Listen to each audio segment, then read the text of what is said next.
Caros amigos, tudo bem? Estou aqui eu de volta depois de umas pequenas férias que tive lá na minha Minas Gerais. Ao pessoal, minha família lá de Belo Horizonte, de Diamantina, todo o carinho do mundo, muito obrigado pela grande recepção. Já estou com saudades e esse vídeo é dedicado para vocês. E, bom, como todos sabem, essa é a reciclagem democrática. Se você ainda não é inscrito no meu canal, vá lá, se inscreva. Se já é inscrito, deixe lá a sua impressão. Vai ser muito bom estar conversando com você.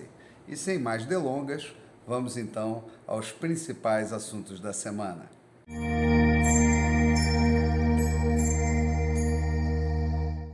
Como eu disse, eu estava lá em Diamantina e parei no posto de gasolina. Estava o carro muito sujo, assim, cheio daquela terra vermelha característica ali de Minas Gerais. E aí mexi com o frentista falando que eu estava levando metade da terra de Minas lá para Resende, minha terra. Aí ele falou assim, não, o senhor também pode aproveitar aí e dar uma garimpada, quem sabe sai um diamante. Aí eu brinquei com ele, falei, não, tem razão, vou instalar uma peneira aqui embaixo do meu carro, quem sabe eu faço até chegar em casa lá, eu fico rico. E aí ele falou assim, rapaz, mas aqui nós estamos com garimpo proibido já tem 3 anos, né? E ainda tem muito diamante por aqui. Aí eu perguntei, mas como assim o garimpo foi proibido? O quê? Tinha draga trabalhando? Aí ele falou, não, tinha umas dragas aí trabalhando e o pessoal proibiu. Aí eu falei, mas vocês assim podem ir no Rio, né? Com a peneira, peneirar e tal. Não, não, foi proibido geral para todo mundo. Bom, eu entendo assim que quando você interrompe um trabalho de dragagem que é feito na mineração, principalmente no leito do rio, isso realmente hoje não faz muito sentido. Primeiro porque a destruição é muito grande, né? Mas quando você fala no garimpo artesanal, que são aquelas pessoas que vão para a peneira ali, é uma grande oportunidade que eles têm, inclusive, de fazer uma complementação de salário, ganhar algum dinheiro a mais, né? Muitas vezes são pessoas em situação de pobreza ali que têm aquela opção, aquele garimpo mais artesanal para fazer. Mas a verdade é que suspendem todo tipo de exploração, até porque é exatamente para usar essas pessoas para que se libere, né? E com isso se liberem as dragas também. Eu não vejo o porquê, né, não liberar o garimpo artesanal e simplesmente proibir a dragagem em determinados pontos da terra pelo impacto ambiental que causa. Mas, na verdade, é tudo um jogo de cena, como a gente viu essa semana, né, o Caetano Veloso indo lá para Brasília, junto com uma comitiva de artistas assim muito bem remunerados, para protestar, inclusive, pela essa ideia do governo está tendo de explorar, né, os minérios que estão lá em reservas indígenas estrategicamente colocadas exatamente com esse fim, para impedir o acesso a essa riqueza natural que nós precisamos, inclusive, para melhor desenvolver o nosso país. É muito fácil esse tipo de protesto, né, vindo inclusive de pessoas que vivem no luxo, inclusive de cercado de produtos, de manufaturas que só são possíveis com a utilização de recursos não renováveis. Né? Então fica muito fácil, né, você chegar lá e criticar a exploração de riquezas, de bens e recursos, quando você está cercado de todo o conforto que só a sociedade industrial é capaz de lhe proporcionar.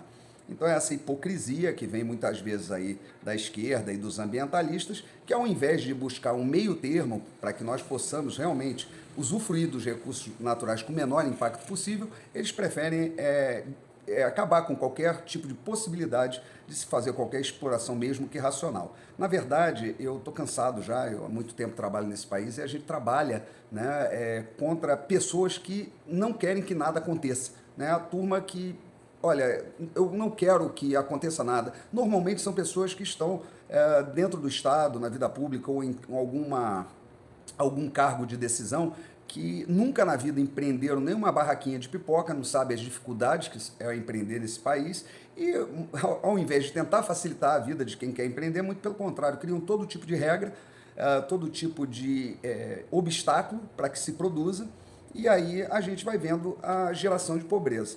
E a gente pode ver isso muito claramente nesse conflito, né, que está acontecendo lá na Ucrânia, que eu já falei a respeito dele. Eu não acredito que seja um conflito longo, mesmo porque ali existem interesses comuns de todas as partes que estão ali nesse conflito, mas a verdade é que só foi a gente perceber lá que a queda do fornecimento de petróleo por parte da Rússia, né, nesse conflito, como uma forma de resposta aos embargos econômicos que ela está tomando, o impacto que dá no mundo inteiro, um aumento de combustíveis da ordem aqui no Brasil de torno de 20% em média, da noite para o dia. Então, para você ver que a gente tem que entender que nós dependemos de recursos e recursos naturais, energia, para poder, inclusive, estar aqui falando nas redes sociais, para conseguir carregar um aparelho de celular, ligar uma iluminação, para poder ligar o ventilador ou ar-condicionado para suportar o frio, para guardar os alimentos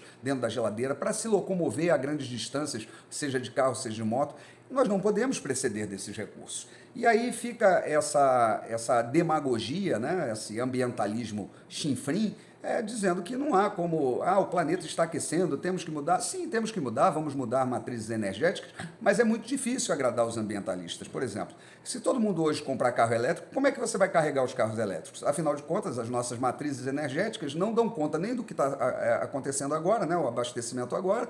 Como vão dar conta, né, de se tiver vários carros? Aí vai ligar as termoelétricas para queimar diesel? Que tipo de economia é essa? E depois, para onde vão as baterias? Que as baterias de lítio não são recicláveis. Então, como é que vai fazer isso? Qual é o impacto ambiental, na verdade, de um carro elétrico em relação a um carro convencional que queima combustível? Bom, talvez a solução do Brasil seja uma coisa assim meio híbrida, né? Que é exatamente esses carros, né, que geram, né, através do motor da explosão, eles alimentam o gerador, são os carros híbridos, que inclusive estão vindo aí com grande autonomia, com autonomia às vezes de 200 quilômetros com 1 litro de combustível. Talvez seja a melhor matriz para o nosso país, talvez seja a mais sustentável. Mas, na verdade, o que nós precisamos é rever todos os conceitos. Mas, por exemplo, uma das energias mais limpas que tem, que é a energia nuclear, ela foi altamente combatida obviamente, que as usinas de primeira geração tinham problemas, mas o desenvolvimento tecnológico, as de segunda, de terceira geração, já são muito mais seguras.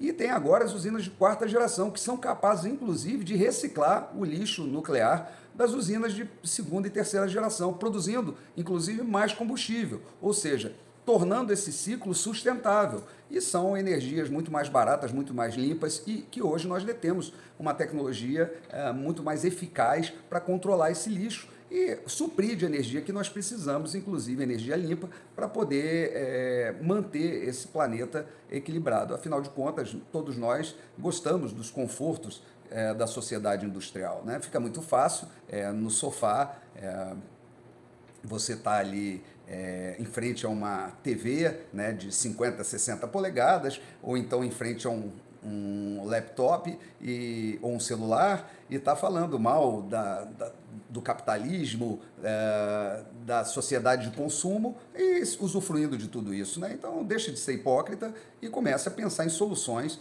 que sejam sustentáveis para a população e que levem a maioria da população a usufruir desses confortos também. E nós só vamos conseguir isso explorando os recursos naturais de forma racional e sustentável, e não tendo nenhum tipo de tabu a nenhuma fonte energética. Bom, dizendo isso, né, eu vi também que essas últimas semanas, né, muitos conservadores começaram a ter uma certa simpatia em relação aos posicionamentos de Putin, né? Mas não há de se iludir. Embora a gente possa entender até a questão da guerra, uma vez que se a OTAN baseasse na Ucrânia, haveria um risco muito grande para a Rússia, né, em relação à própria sustentabilidade daquela economia, uma vez que a única saída para o mar, né, pelo Mar Negro, né, que é o único mar que não congela no inverno, é aquela que a Rússia pode utilizar. E você fechando essa passagem com uma base da OTAN, você vê a dificuldade de avançar naquele território, né, naquela guerra. Você imagina tendo um estabelecimento de uma base ali, como é que os russos iam fazer? Então eles nunca iam admitir que realmente os Estados Unidos, né, aumentando a sua zona de influência, entrassem lá. E usaram ali o Zelensky, que inexperiente, né, como bucha, né, como no popular se fala. Mas agora eu creio que as negociações vão avançar, essa guerra não vai durar mais de 2 semanas e tal, principalmente porque a OTAN não vai entrar, e caso ela entrasse seria uma terceira guerra mundial, não faz sentido, mas eu acredito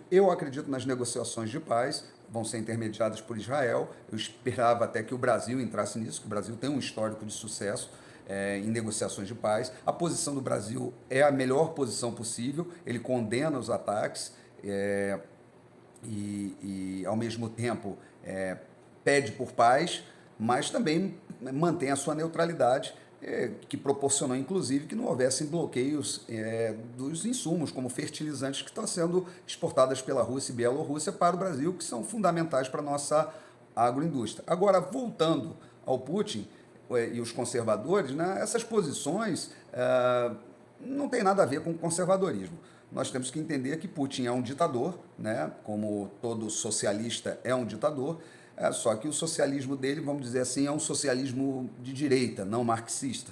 Isso me lembra muito bem aquela denominação do nacionalsocialismo. E o nacionalsocialismo nos brindou com duas ideologias bastante nefastas, que foram o fascismo e o nazismo. Então, a gente tem que ter muito cuidado, né? O Putin é uma figura perigosa dentro desses xadrez. Eu acho que cutucaram o urso com a vara curta e ali está tendo muito problema, mas é óbvio que a Rússia está se posicionando e está com um grande aliado que é a China, e com isso incomoda muito os Estados Unidos, porque ele quer manter a hegemonia global, né, econômica, e agora, com esse bloco se fortalecendo, volta aquele equilíbrio que nós tínhamos na Guerra Fria. Então, esse equilíbrio, vamos dizer, sensível, ele retoma, mas é importante porque isso dá espaço a países como o Brasil, que são de interesse de ambos os lados. E o Brasil tem que comercializar com ambos os lados e tem que torcer para que a paz retorne àquela região. Bom, era isso que eu tinha para falar para vocês. Um grande abraço e até a próxima.